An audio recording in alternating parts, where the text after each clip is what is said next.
I'm George غالاوي, and I present كلمة on Mayadeen television. Here we are in London.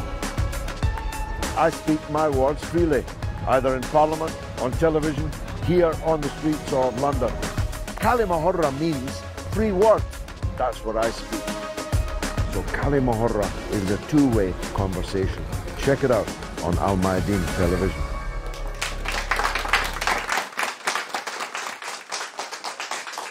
Welcome to كلمة with me, George Galloway, on Mayadeen television, coming to you from London, but talking about Brazil. The elections for a new president, one could argue, were rigged in advance when the most popular opposition candidate, Lula, the veteran trade union leader and highly successful president in his time, was framed and banged up, at least according to his supporters and me, and forbidden from standing.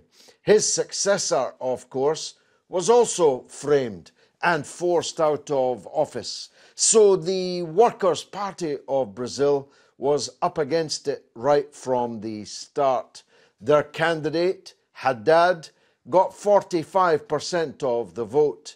The right-wing candidate, Bolsonaro, got almost 55% and is therefore now the elected president of the most populous Portuguese-speaking country in the world, the biggest and most populous country in Latin America, and we now have a situation where Donald Trump is finally happy with a leader with whom he surely sees eye to eye. There is no question that Bolsonaro is a right-wing president.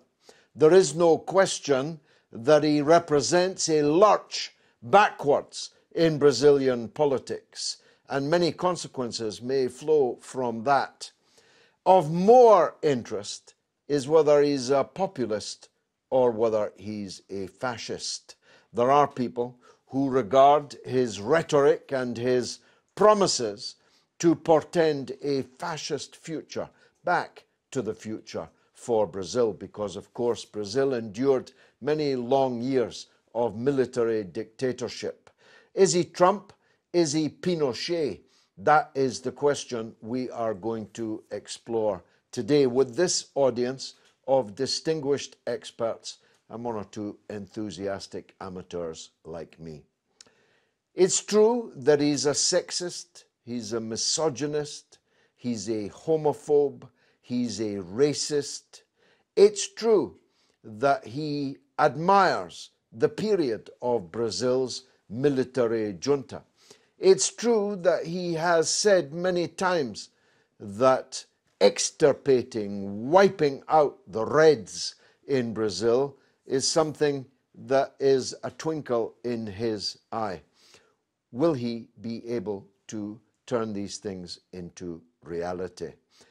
I think ontology is important in politics. You have to properly identify the actual character of the opposition or the people that you're supporting. You have to accurately define and describe them. I'm saying, therefore, right at this point, that whilst Bolsonaro may have, like Trump, fascist characteristics, it isn't necessarily so that his presidential period, however long it lasts, is going to take Brazil back to a fascist era. There are people in this audience who disagree with me. Let's hear perhaps from one of them. I don't know your attitude, but do please enlighten us. I think the situation in Brazil is extremely bad. The election of Bolsonaro under the conditions that you described correctly were ones of almost quasi-dictatorship. That is to say, they began in 2016 when they impeached the president, the elected president Dilma Rousseff, the first woman president of that nation, on totally trumped-up charges. She was accused of fiddling with the budget, something that the same political establishment in Congress and in the Senate have been supporting, passing, and approving and voting for since 1995. Happens here too. Yeah, and then later on, what they did was, to go for Lula. The actual sentence for Lula says, undetermined acts of corruption. That is to say, the judges were not able to even actually pinpoint any specific charge. So in the case of Dilma, there was an invented charge. And in the case of Lula, there was no charge, no crime, and therefore it's completely clear. It's a conviction without a crime. That what they wanted to do was to make sure that the Workers' Party was under very difficult conditions. So Haddad had to actually become popular, known, going on television and so on, had something like 3 weeks. And those conditions were extremely difficult for the Workers' Party. The question, I suppose, is this. Bolsonaro is a fascist. There is no question about it in my mind at all. The issue is, will he be able to make the government of Brazil a fascist government? I think that's not going to be easy.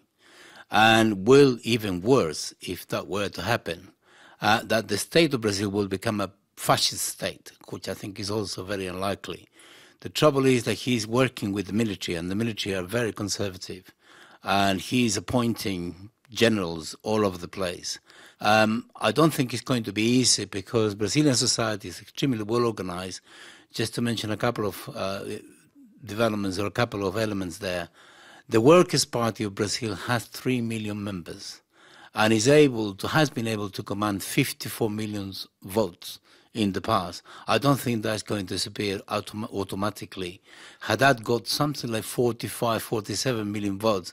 So there is a formidable amount of resistance, and the coalition that exists around the Workers' Party is basically a much more left-wing, much more radical. So what we're going to have is a substantial amount of conflict, contradictions, clashes of every kind, and that's where international solidarity comes in, but I suppose that would be part of the continuation of the discussion. Yes, I have some questions for you, if I may. You are Chilean, so you know what fascism is. You know that Pinochet was an actual fascist with fascist institutions who turned Chile for a period into a fascist state. I agree with what you've said. Whatever the characteristic of Bolsonaro himself, he will not be able, certainly not able easily to do in Brazil. Here's a trickier one. These elections, if the Workers' Party had boycotted them, would have been invalidated in public opinion, not just in Brazil, but internationally to a very considerable degree. In fact, you could make an argument that as soon as Lula was ruled out of candidature, was disqualified on these utterly ridiculous charges, that the election process should have been evacuated by the Workers' Party. Do you have any sympathy for that view? I think it was very difficult for them to go for this. I know there were discussions in the Workers' Party about this, but they were almost certain that their candidate was going to be Lula. And there are reasons for them to think like this. Number one, the United Nations actually came out with a statement which was quite strong. And the statement said that they have violated a protocol that Brazil has signed in 1966, which demonstrated clearly that they have violated his political rights in the most gross way. That's number one. But number two, in 2005, 2006, the majority of Congress and the majority of the Senate, in fact, I think there was unanimity, they made this a law in Brazil. So on those grounds, and given that Lula was running very high in the polls, there are calculations, I think, where we are going to win because international pressure is going to work its way through it. There were divisions inside the political establishment that are still there. Some members of the judiciary were saying several things, saying, it's not right that we do this to Lula. Some members of the political establishment, even right-wingers were saying, this is not right, we cannot do this. So they had the sense that there was a possibility of a breakthrough. Of a breakthrough. And if they had it, there is no question about it that Lula would have won hands down. As it turned out, things were at the last minute, the decision was made, Lula was out, they have to actually make a decision on that. And I think they decided to go for it because they thought Bolsonaro said they expected to have to confront the traditional right wing, the PSDB mainly. That particular political party is kind of Tory party, Brazilian style, very corrupt. Don't want to make that analogy anywhere else, but you know what I mean. And this party actually in the election got 4% of the vote. So on those calculations, the Workers' Party was correct to think we are going to confront them. And suddenly this guy called Bolsonaro appears. Everyone thought, my God, he's an ideal candidate. It couldn't be worse from their point of view. And the result is what we know. How does he compare to Trump as an individual? Is he smarter than Trump, more eloquent than Trump? He says a lot of things and changes them, just like Trump. I think Trump is astute. Bolsonaro is a brute. I think that's the key difference. I think he's been well advised regarding, particularly from people like Steve Bannon, who was definitely there advising them. I think that's what's allowed him to do it. But what they did was this: they went for the evangelical lower class vote on the most obnoxious imaginable prejudices, and they had 200 WhatsApp accounts, at least 200, that were bombarding people 24/7. And in the context of confusion, with Lula in prison, with this quasi-dictatorship situation, the result is what we know. I don't think it is going to last that long, because the right wing will find it difficult to consolidate what they have, because what they have to apply is brutal neoliberal policies are going to sell the country down the river. They're already giving up just about everything, particularly the oil, but everything else is being privatized. It's impossible for them to actually sustain this, and they're imposing horrible poverty on a huge majority of people. One manifestation of this was Bolsonaro made statements against Cuban doctors that have been there as part of an international program that was agreed with the Dilma Rousseff government. There were more or less 20,000 doctors, giving health care to, in total, something like 135 million attentions were given. So it's a huge, and they had to go because Bolsonaro made threats against them.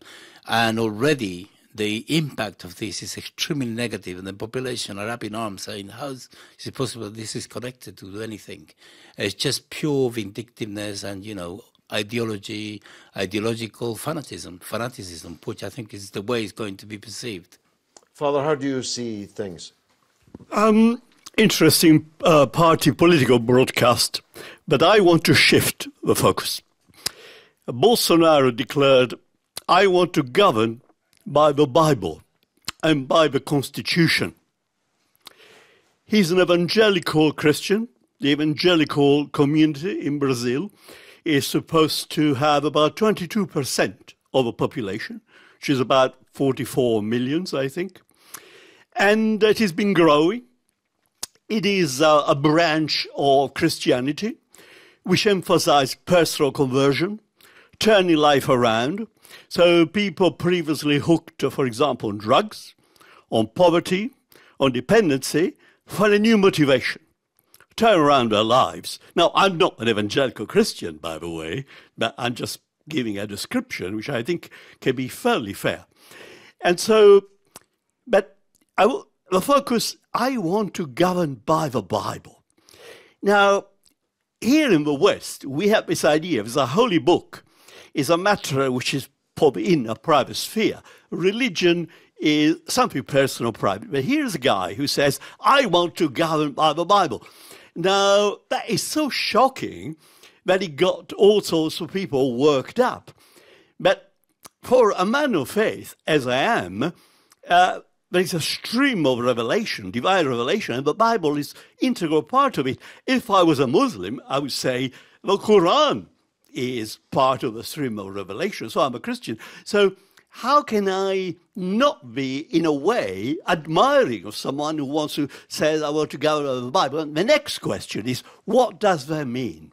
And which parts of the Bible? You see, we have in the north of Ireland, for example, in this country, they're propping up the Conservative government of Mrs. May. They would be Bible thumpers, But well, it seems a very Old Testament interpretation of the Bible that they follow. There's more hate than love in that kind of rhetoric. Well, you say that, George, but probably the DUP is probably the only British political party with vestiges of Christianity. God save us. All the other, we got Theresa May, who is Prime Minister, the daughter of Vicar, but she's just as useless from a point of view of faith as a dog on a motorbike. But no, you made a fair point. Which bits of the Bible? People say, oh, well, you're in favor of a burning of witches then. But just silly, because the church does not subscribe to the food laws or the penal laws of the Old Testament. It is the new covenant, the new deal, isn't it? So there is a change. But at the same time, if I look at Bolsonaro's ideas to crack down on rampant criminality, which I believe is a big problem in Brazil. I have a Brazilian cousin, after all. Well, I mean, that is not in contradiction with the New Testament, because St. Paul says, fear not the servant of the Lord, because they're the servant of God to wreak justice on evildoers. So it seems to me that is not incompatible. As to the question of, it strikes me actually how moderate Bolsonaro is. He doesn't want to make homosexuality illegal. He's only opposed to a certain kind of gay propaganda in schools. He said that he would rather his son was killed than was gay. He has learned from Trump to make outrageous things, to say outrageous things in order to get attention. That's a trick which populists do. Yeah, I mean, so far what you're describing to me is a populist. All populists Bible-based. Feast on people's fear of criminality, for example. Real fear. I take the view, it will not be universally, maybe even widely shared here, that the left has failed across the world, appearing to be more concerned about the criminals than the victims of the criminals, and left that whole sphere open because the left became liberals rather than left, which is a different thing. But anyway, go on. Yeah, for example, the question of abortion. He doesn't want to make abortion illegal.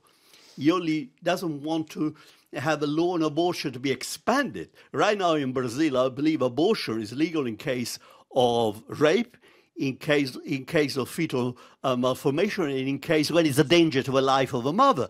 But some people who would like to expand that, to broaden that out, he's only opposed to that. So you could say Bolsonaro is actually a moderate to some of his issues. He's not at all extreme.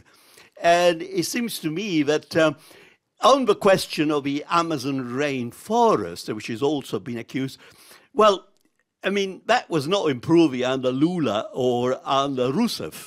They were not doing anything for the Amazon rainforest. And the Amazon, apparently in Brazil, over 60% of the area is a forest. There is a lot of forest there.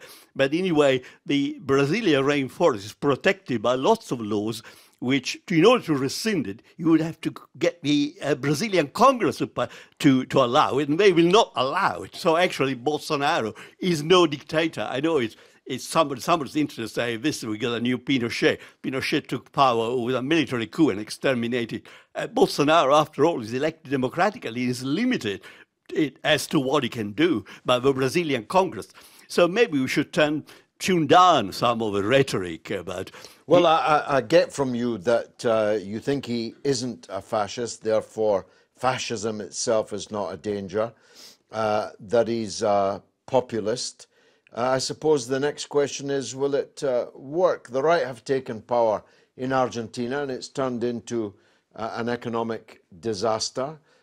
Is he likely to successfully govern, in your view?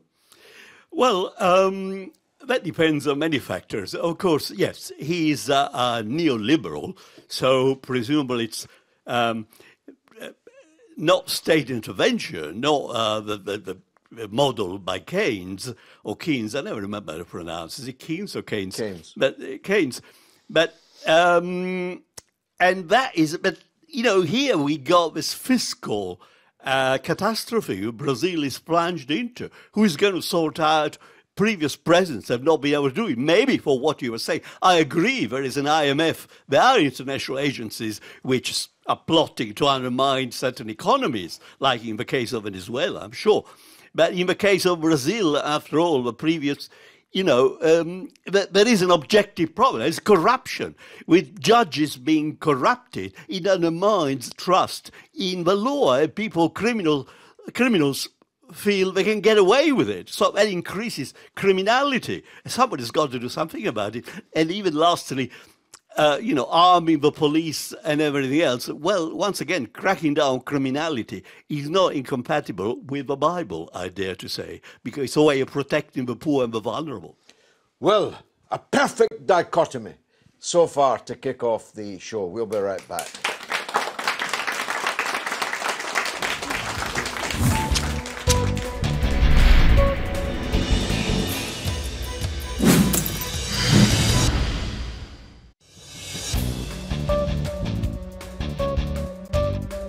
You're watching كلمة with me, George غالاوي, on Mayadeen television, talking about Brazil. We took our camera onto the streets of London to see what the people thought. Let's take a look.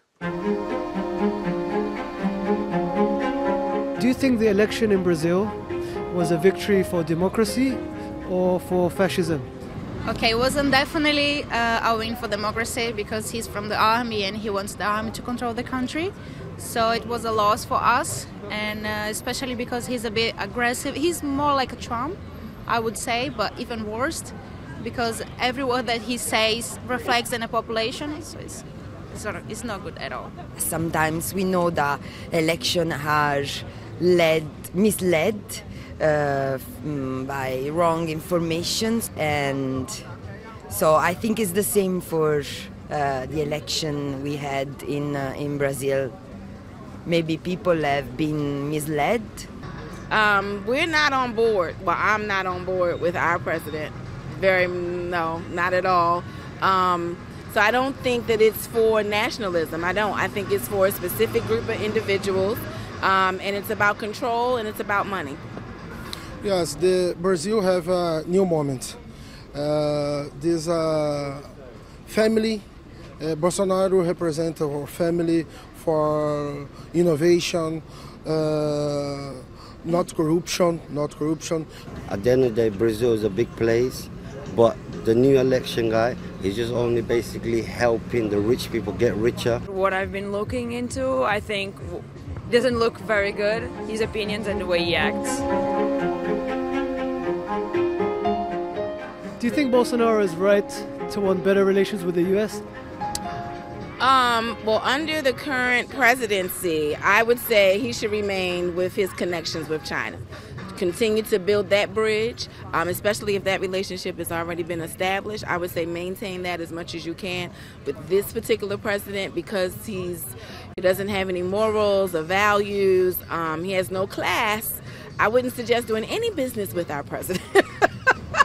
Has a good relation with the U.S. It's always good for us about business, but I think Trump is not the idea of a president that we want to have a relation with. Thinking about the counterpart, which is Trump, be scared. I mean, I wouldn't have anything to do with that person because he say stupid things, he does stupid things, so I wouldn't expect wisdom from a person like him. Even though they have a good relationship with America or China, even though they make money, what's he going to bring? Nothing. Well, I think Brazil relating to the other countries is good. The thing is that you have Trump in America that has like the same way of thinking as Bolsonaro, so that might be an issue. It sounds a thing to be afraid of.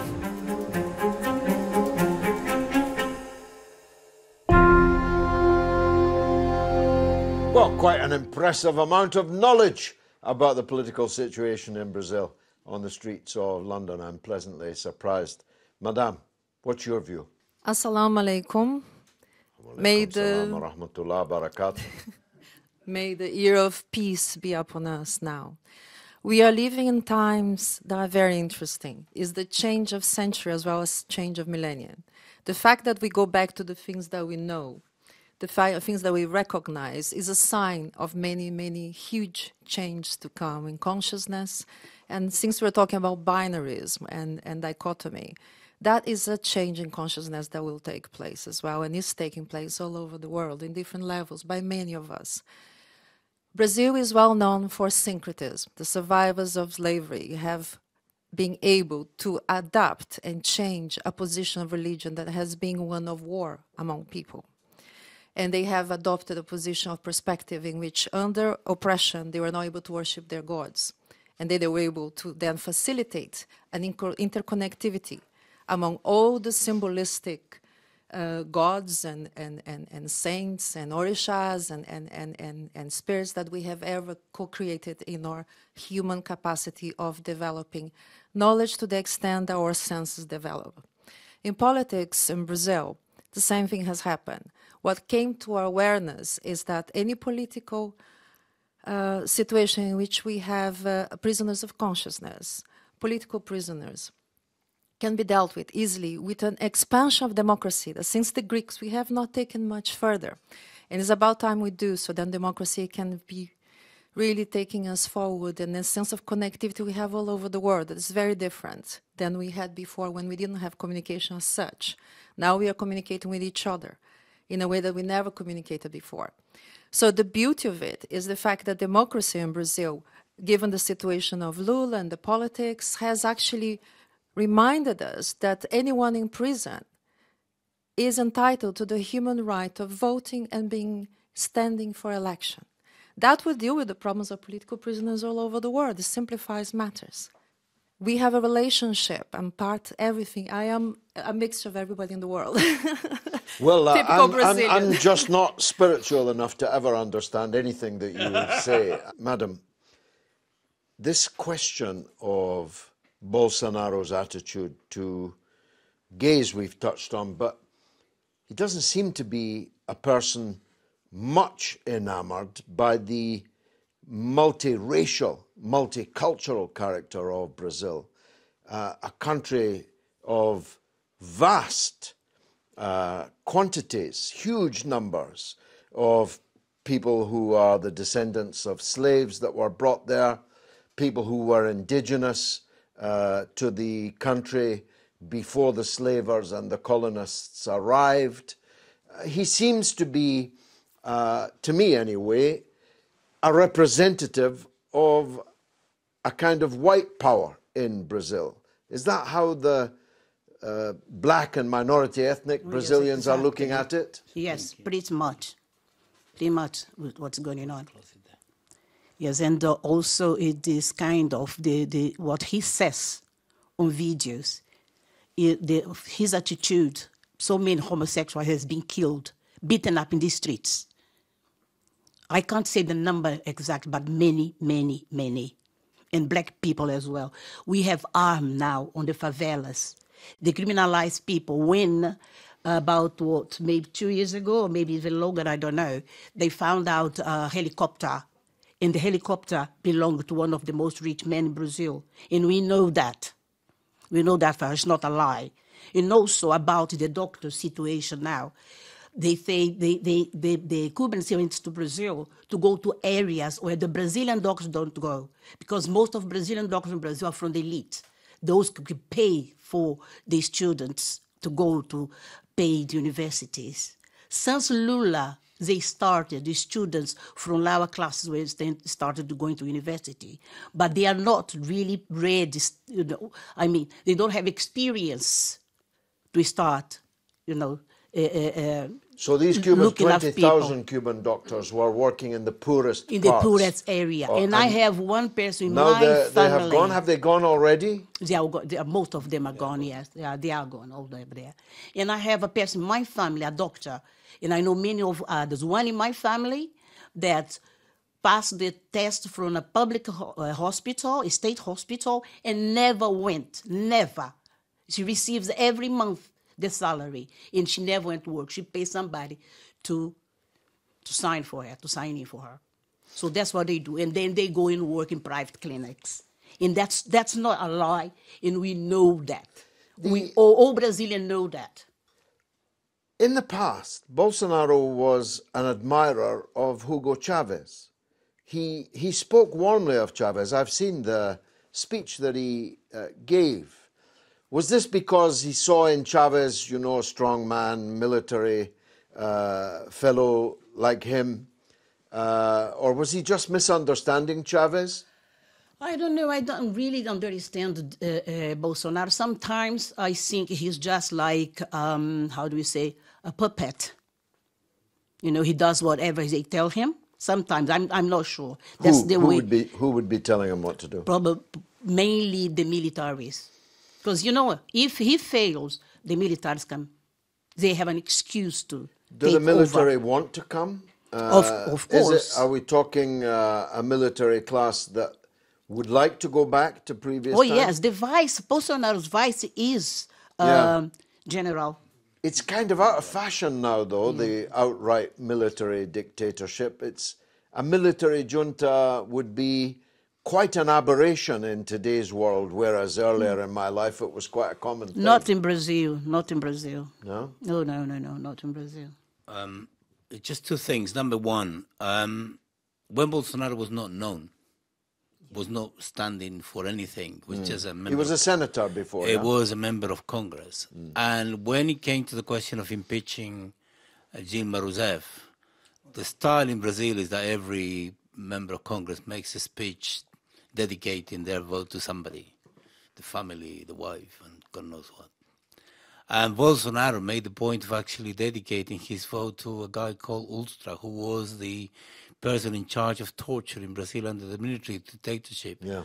And he was in charge actually of torturing Dilma Rousseff herself. Oh, really? Exactly. So this is a guy who is really nasty in terms of what he thinks. And if that were to become a system of government, you can imagine what that will mean. And he has made several appearances on television defending this guy Ustra. And he's defended torture so many times. And then everything else, like he said, fits into that style. Now, in terms of the question as to, you know, what exactly is going to happen with the military and so on, there are sections of the military that are quite keen to come in. And there are sections of the military at the level of the generals who are not very keen. Because, you know, they don't want to politicize the army as they understand it. Whereas there are some others who want to bring law and order with some ruthlessness. Certainly Morale, who is the vice president, is very keen to do this. So the issue is this: what exactly can they do? And I think there is a model of democracy with inverted commas, which comes from Colombia. And the idea is this: you manage to minoritize the left by using all sorts of techniques. In Colombia, they just kill them. That's the way they deal with the left. But the political establishment is so well knitted together that they control all the key instances of the state, although not 100%, but they really control them, you know, overall. And as a result of that, they can decide what happens. So what you have is a government that is elected every time under those conditions, like under quasi-dictatorship conditions like the one that we've just seen in Brazil, which will institutionalize itself as the Colombians have done for that long. And that seems to be the model. That's why you have constitutional coups these days rather than a military coup a la Pinochet. And if you look around, you know, Honduras is one like that. There is one in Paraguay, which is exactly the same. There is the one in Brazil now, which is moving in that direction. Macri in Argentina is extremely repressive, quite nasty, and is using the law, the judiciary, in order to actually persecute people such as Cristina Kirchner. And already we know in the case of Brazil that the judiciary are threatening and targeting people like Haddad and several other members of the Workers' Party and members of the left at the national level. So if this were to develop without any problem, you will have Colombia. And Colombia will have all the support of the United States. The trouble is the actual social program. The social program of Bolsonaro is vindictive. He wants to punish the people who are given the benefits of the social program of the Lula and the Workers' Party. So therefore, what is coming is the necessity to actually apply institutionalized neoliberalism as the merit began. But in order for you to do this, in order for them to do this, they need a system which is extremely authoritarian. We'll see how far they go regarding becoming fascist or not. He is certainly a fascist in my view. We'll see whether he's able to... Whether he can systemize it. Yeah, whether he systemizes the form of government and a form of state. I think the latter two are much more difficult than the first one. More of this after the break.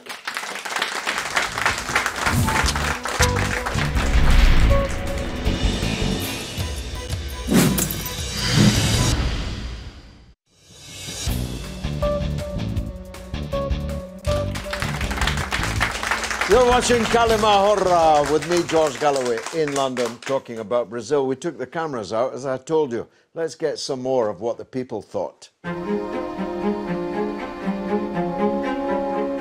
Do you think the military approach is the right approach for Brazil at this moment? I would say yes. And the reason I say that is because the military teaches you a certain way to think, a certain way to react, a certain way to respond to certain things, and it's very rigid. There's corruption with the military. At the end of the day, they're all corrupt. All they care is about their money and their power. They say we're gonna, put like police, i.e. military, trying to help, but they're not doing nothing positive. Well, corruption exists because people have not enough to live on. So if we think to sort out the simple problems of people, then there would be less corruption. And I don't think that military power or representation has a good influence. I think that one of the reasons why he won was because the left wing has been so bad at being so corrupt for so long and not dealing with it themselves. They kind of brought it on themselves to be defeated, let's say. Whether a hardline military approach is going to make anything different, I doubt it.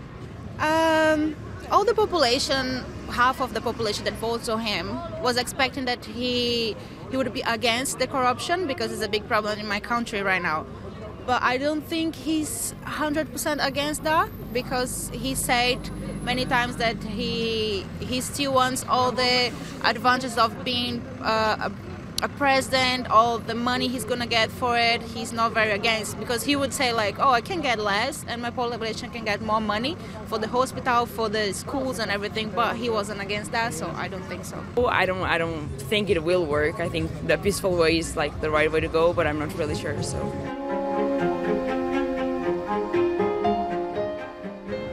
So do you think if the Bolsonaro model, if we can call that, works for Brazil, do you think that model might work for the rest of South America? Yeah, I think if it works, we can use it for the rest of South America, especially because now all of the countries has a little bit of problem, like Venezuela at this point. They are in a really bad situation. So if it works, why not? I'm trying to be positive and think that it's going to work. Like, I'll give you an example. Argentina is well established. Like I said, Brazil's corrupt. It's not how good you are, it's who you know. Like the richest get richer, the poorer get poorer. They will get rid of him if he's not good. That's what happens every time. That's true. Yeah. Great.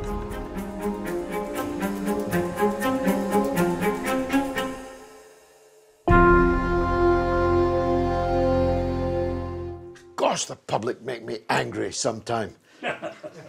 Let me continue the debate. Let me take the gentleman in the middle. Hi, yes. I just wanted to ask, to what extent is he right-wing? I know he is socially very conservative, to put it mildly, but is he economically and fiscally quite left or right? I mean, to what... Neoliberal. Hardline neoliberal. Because I was going to say, if he wants to stamp down on... the leadership in Argentina now. No, fair enough. It's just because if he wants to stamp down on corruption, you'd think that would involve making sure corporations pay their taxes. It never does. No. It never does. No, fair enough. But he's definitely not in any way left-wing. There's nothing left-wing about this guy. See, one of the ladies in the street said that corruption happens when people don't have enough to live on. In fact, the vast majority of corruption is carried out by people who are already vastly rich. And that's true in Brazil as it's true in Britain, in the United States and elsewhere. The corruption of a petty official seeking $5 for a stamp or a favor is as nothing compared to the vast corruption of corporations and the big property owners and landowners and the rest. So no, don't look forward to any actual crackdown on corruption. No. Look forward to the victimization of some people on alleged corruption and the opening of the doors to the richest people in terms of corruption. And this Although I do have something to say about corruption generally in a minute, but go ahead. Yeah, no, and Pinochet was exactly the same in terms of the level of corporate corruption, neoliberalism, Totally. and also that of Argentina. Okay, all right. Absolutely. No, I'm just clarifying that because I don't want to pretend like I know everything about it. But this is a point I wanted to raise with you. Makes me very, very angry, I must say. Nobody ever accused the Cuban leadership of being corrupt, and neither is there any crime in Cuba. Because the Cuban government has made sure that anyone who's corrupt will be shot for corruption, and any criminal can be sure of very swift arrest and condign punishment. How come in Venezuela, how come in Brazil, corruption and crime have become and been allowed to become, by the left, such gigantic issues? Or am I just old-fashioned? No, you're not old-fashioned at all. You're absolutely right. I think if I look at it from the perspective of a Latin American left-wing person, I think the type of state that the Cubans built is the one kind of instrument that we need, not identical, not copycat, but kind of instrument that we need in order to make sure that the interests of society and the interests of the majority are always reflected in the actions of the state, because there is not only an ideology but also principles and legislation and mechanisms to ensure that this happens. This doesn't make Cuba perfect, but certainly, when it comes to things like that, that's the case. And what happened in the case of Brazil, seems to me, the Workers' Party never bothered to reform the state. And the result is the state turned against them, and we know what the consequences are. The same with the others. The Venezuelans have tried to reform their state, and they are sort of halfway there with all sorts of complications. And in the case of Argentina, there is no reform of the state, and the consequences are what we know. In the case of Brazil, just to give information regarding the question of corruption, Bolsonaro is being supported by the very corrupt political class that are in Congress. There are in Congress about 300 members of Congress who have been investigated for corruption. This is not an investigation of one case of corruption. Some of them have 4 cases of corruption being investigated. Some of them are being convicted of this corruption. And because they appeal, and the appeal takes time through all sorts of funny mechanisms to come back, then they can continue to be members of Congress for as long as they want. There are people who have 9, 10, 11, 14. There is one that has 18 cases.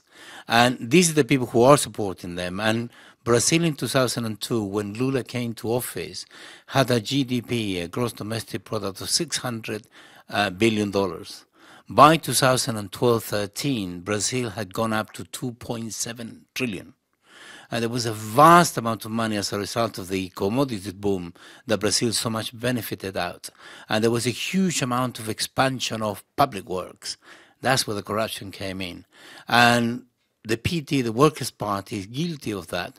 But the number of members of the Workers' Party who are guilty of this is a small number, very small number, compared to all the other political parties. There is no question about it. And when the Panama Papers came out, not a single member of the Workers' Party at any level was in the Panama Papers. All the other political parties were. So that's a clear indication that, yes, there is the question of corruption, but the Workers' Party is not the main culprit. However, were you to read any media, not to name The Guardian or any Guardians or the BBCs, you get the sense, you get the impression that actually it's the Workers' Party the main problem. Actually, it's the opposite. Good point. And it seems to me that this is not going to change because he needs that political class who is totally corrupt, including judges, in order to do what he wants to do. Yeah. Father, I wanted to raise something with you. In your European to evangelicalism, it struck me that this is probably the reason why we can now say that the incoming Bolsonaro government is Israel's best friend in the world. They have, even better than the United States, they have said, Bolsonaro's son said, that we are going to paint Brazil blue and white. He meant the blue and white of the Israeli flag. And he was wearing a T-shirt with Mossad written on it when he said it. So I think we can take it from that Netanyahu is a very happy man that Bolsonaro is coming in. I'm going to answer your question, but first I wanted to say 1 second about corruption. I did like your example, Cuba, where we shoot, you said, people responsible for corruption. Now, even from the upper ranks of their own government. Very good. And that ties in well with Bolsonaro's proposal to bring back the death penalty. So that is, of course, that would not necessarily be in the direction in which you advocate. But you can see... If he wants to shoot the corrupt, I'll back him. You can see how the death penalty can work in some circumstances. But coming back to your quite opposite question, I certainly, the Ten Commandment line is, you shall do no murder. You shall do no unlawful killing. Because the Hebrews, the Jews who follow these commands, are killed in war in self-defense. So it was not meant to apply in an absolute pacifistic sense. That was the interpretation of the Hebrew words. You shall do no murder.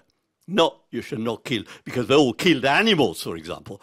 It is not an absolute command. That is a matter of scholarship. Now, before we go to Israel, let me take a break.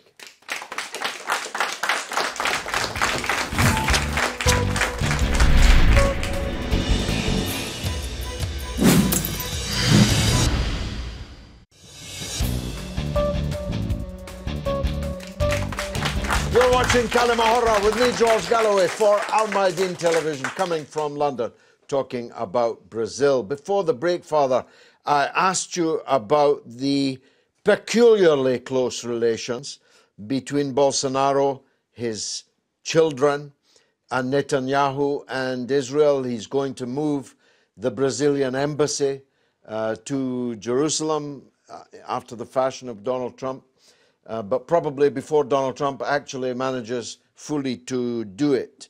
What's the reason for that? Is that this evangelical base? I want to state that I'm 100% pro-Palestinian. I think I'm totally, completely committed to the Palestinian cause. So I thoroughly disapprove of Bolsonaro's initiative to move the Brazilian embassy from Tel Aviv to Jerusalem, and that was absolutely mistaken in case of Trump as well, because even Trump had said prior to his election that you needed to have Jerusalem as a bargaining chip. You could not actually do it in advance, as a matter of the art of a deal, isn't it? But of course, he completely reneged on that, and we see the consequence. So, Bolsonaro, you quite correctly pointed out that there is this, in a way, is the dark side of the evangelical movement. Now, not all evangelicals are Zionists, I want to say. There are members committed to the evangelical theology who are not Zionists. This is a complete warped understanding of what the Bible requires. Because, you know, Christianity is not a territorial religion. Nowhere does it say that only the Jews must rule in the Holy Land. I've never been myself to the Holy Land, Palestine. I don't feel it's necessary for me to be in spiritual communication with Christ to go and stand in the middle of some place in Palestine. So in that sense, it's a complete warping understanding of what it means to be a Bible-orientated Christian. But they actually have lent themselves to the schemes of a real Zionists. I think the Christian Zionists are idiots, are imbeciles, are fools. They're committing themselves to a theology which is not actually scriptural. And there is a limitation of the evangelical approach, which is only the Bible.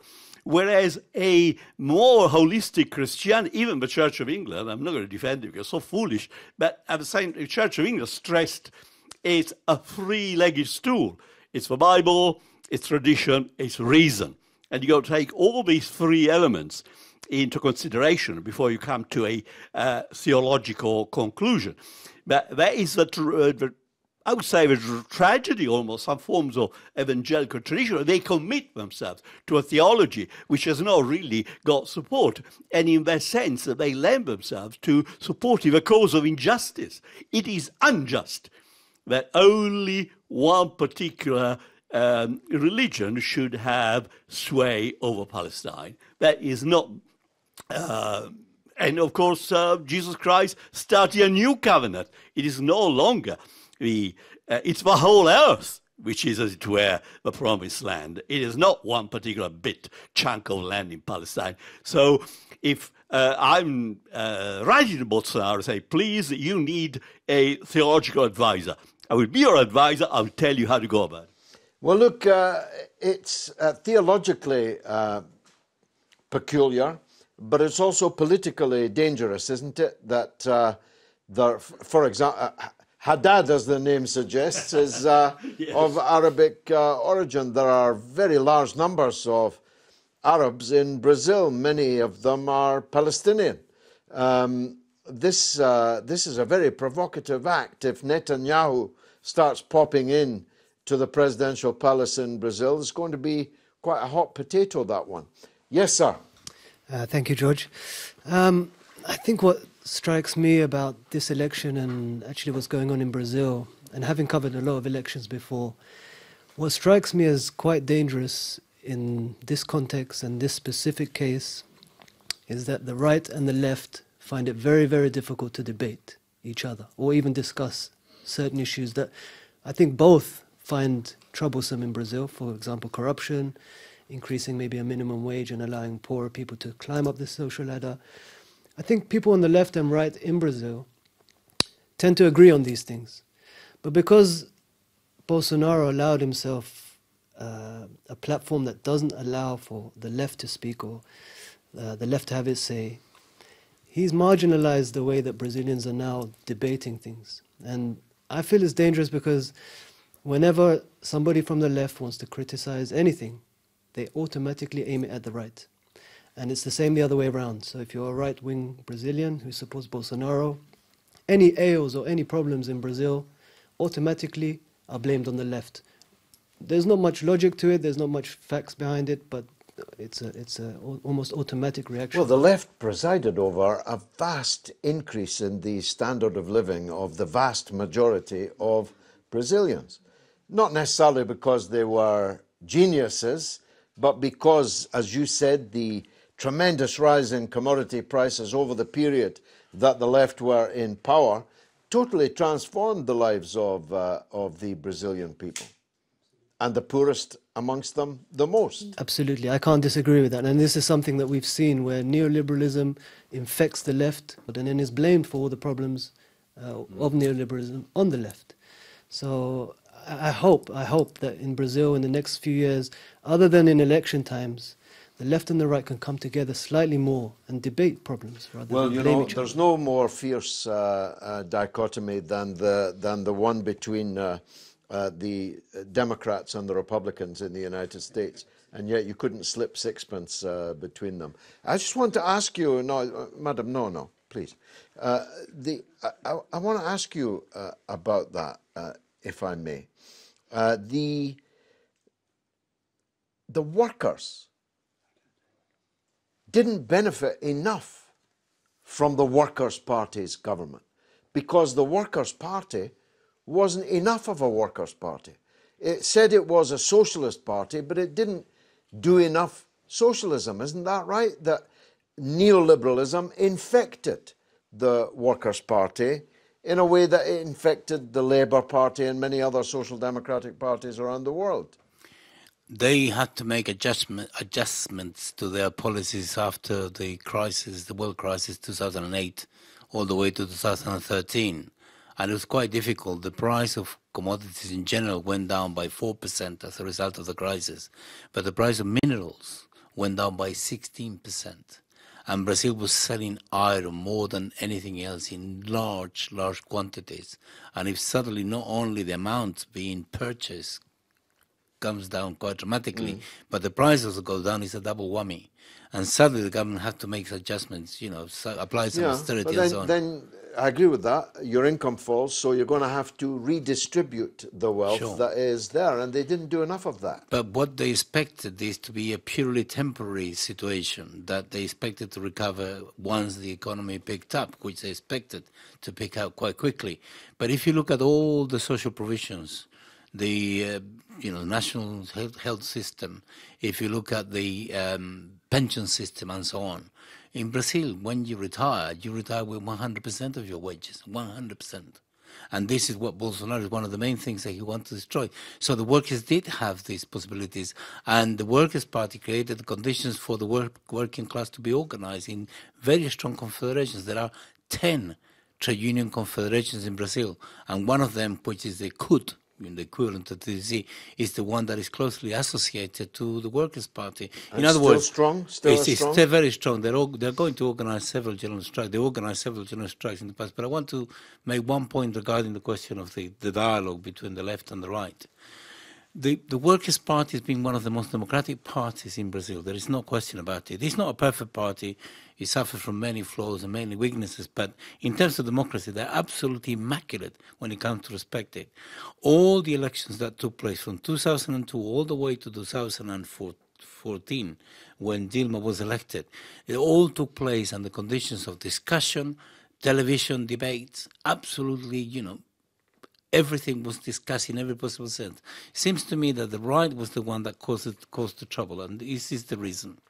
If you are the right in Brazil, and then you get this guy who is a metal worker, who is very militant, who organized, general strikes, called Lula, wins the election. Then he's re-elected in 2006. So it goes all the way to 2010. Then he cannot be re-elected again because he has to have a period in between. Then Dilma Rousseff is elected. So she's elected from 2010 to 2014.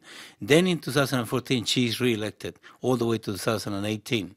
Their calculation, then the Workers' Party announces that Lula is going to be their candidate with the prospect that he was going to be elected. And if he is elected in 2018, he would have stood again for re-election in 2022. So the right wing thought, we're not going to have these, that, we have been out of power for 26 years. We're not having it. And that's why they went for it. And it was they who broke the dialogue. It was they who broke the actual mechanism. They who broke the status quo. And they went for impeachment, which is a coup, a soft coup, and then they went for the hardest coup, and they created this movement, which ended up in Bolsonaro. It's their fault. And now they themselves are under pressure from Bolsonaro. The right-wing newspaper, which created all the conditions more than anybody else, called Folha de Sao Paulo, who campaigned more than anybody else for the most right-wing solution in favor of impeachment, in favor of Lula being in prison and so on, now is being attacked by Bolsonaro himself, and they're desperately asking for international support because Bolsonaro is threatening with closure. Well, I would be against them being closed down, but that's the situation. The traditional conservatives that you were talking about, the more respectable part of the ruling class in Brazil, must be anxious about the fact that people all over the world are discussing whether Brazil is a fascist country or not. It's not exactly good for business to be known across the world as maybe not a fascist country.